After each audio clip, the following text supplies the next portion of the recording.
Baik, Assalamualaikum warahmatullahi wabarakatuh. Perkenalkan, saya Muhammad Ramadan. Saya dari kelompok 3 sebagai selaku moderator untuk kelompok 2. Baik, di sini kelompok 2 nantinya akan mempresentasikan tentang teknologi kabel tegangan dan arus tinggi untuk penggunaan bawah laut. Mungkin untuk lebih lanjutnya saya serahkan kepada kelompok 2. Kepada kelompok 2 saya persilakan. Baik, Assalamualaikum warahmatullahi wabarakatuh. Perkenalkan, nama saya Hamzah Rahman dari kelompok 2 akan mempresentasikan tentang teknologi kabel tegangan dan arus listrik untuk penggunaan bawah laut. Pertama, saya akan menjelaskan tentang pengertian kabel bawah laut. Kabel bawah laut adalah kabel yang diletakkan di dasar laut untuk menghubungkan telekomunikasi antar negara. Kabel ini digunakan terutama untuk tujuan komunikasi karena dapat mengirimkan sinyal secara instan. Kabel bawah laut dilindungi oleh lapisan pelindung yang kuat untuk melindungi kabel dari kerusakan akibat tekanan air dan gesekan dengan permukaan laut. Kabel bawah laut juga dilengkapi dengan isolasi khusus untuk mencegah kebocoran arus listrik ke laut. Lalu, teknologi yang digunakan dalam kabel tegangan dan arus listrik untuk penggunaan bawah laut. Yang pertama, kabel laut tegangan tinggi. Kabel tegangan tinggi digunakan untuk transmisi energi listrik dalam jumlah besar dan jarak yang sangat jauh. Lalu kabel tegangan tinggi dapat menahan tegangan listrik hingga ribuan volt dan digunakan untuk mengirimkan energi listrik dari pembangkit listrik ke konsumen listrik di bawah laut. Yang kedua, teknologi heat shrink atau cold shrink. Teknologi heat shrink ini menggunakan panas untuk menyambungkan kabel, sedangkan cold shrink menggunakan tekanan untuk menyambung kabel. Kedua teknologi ini dapat digunakan untuk menyambung kabel tegangan tinggi di bawah laut yang aman dan efektif. Yang ketiga ini ada pemeliharaan. Pemeliharaan meliputi pemeriksaan visual, pengujian isolasi, dan penggantian komponen yang rusak. Kabel tegangan tinggi bawah laut memerlukan pemeliharaan yang rutin untuk memastikan kinerjanya yang optimal. Selanjutnya akan saya kembalikan ke anggota yang lain. Baik. Jadi saya Afif Zani akan melanjutkan presentasi itu tentang aspek thermal kabel bawah laut. Jadi ada 4 aspek thermal pada kabel bawah laut. Jadi yang pertama itu pemeliharaan material yang tepat. Jadi material yang tepat digunakan harus tahan terhadap korosi dan suhu tinggi.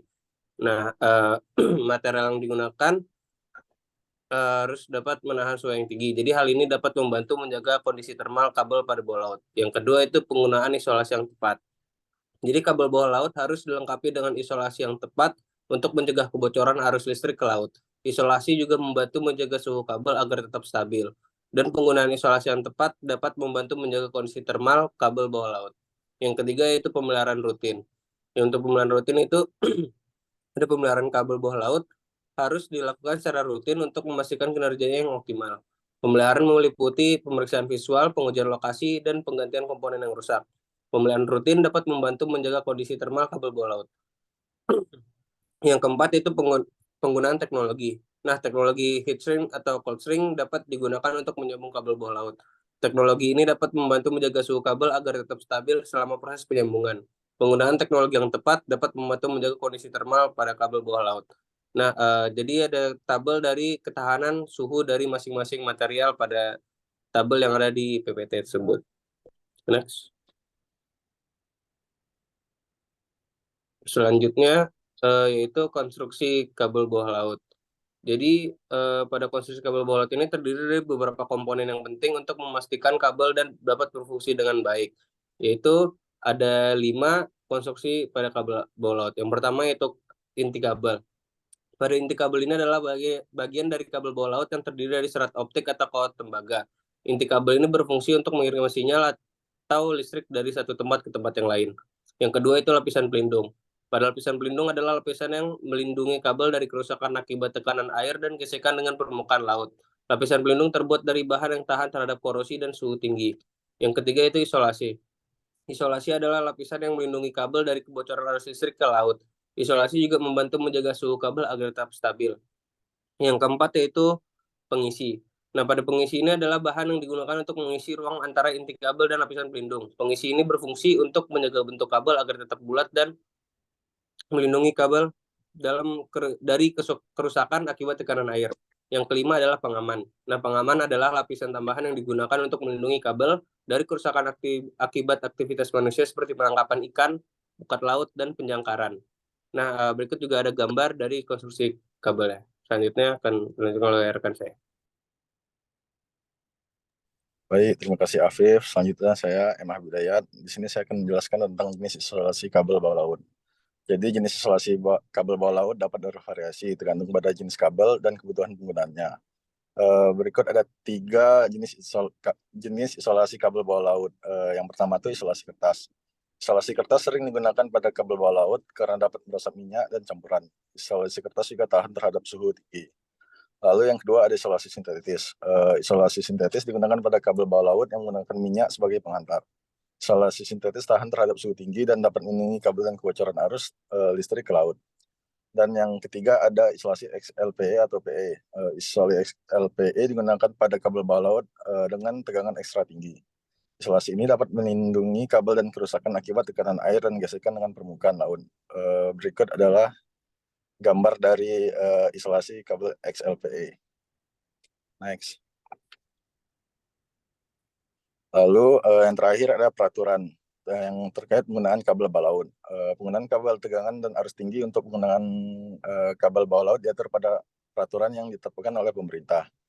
Peraturan ini mencakup standar teknis dan keselamatan yang harus dipenuhi oleh kabel tegangan dan arus tinggi untuk penggunaan bawah laut. Yang pertama itu ada UNCLOS 1982, yaitu Perjanjian Internasional yang mengatur penggunaan laut dan sumber daya laut. Pasal 21 ayat 1C secara tegas menetapkan bahwa negara pantai memiliki hak untuk mengadopsi hukum dan peraturan yang membatasi hak lintas damai kapal untuk melindungi kabel bawah laut.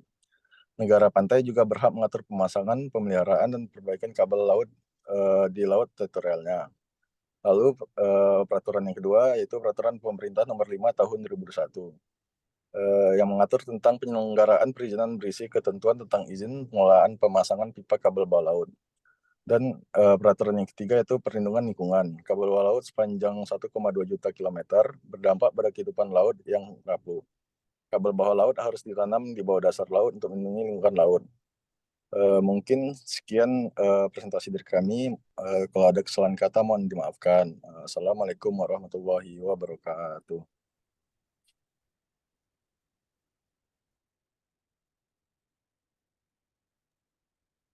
Waalaikumsalam warahmatullahi wabarakatuh. Mungkin cukup sekian presentasi dari kelompok 2. Lebih dan kurangnya mohon dimaafkan. Saya selaku moderator, saya tutup. Kembali, Assalamualaikum warahmatullahi wabarakatuh.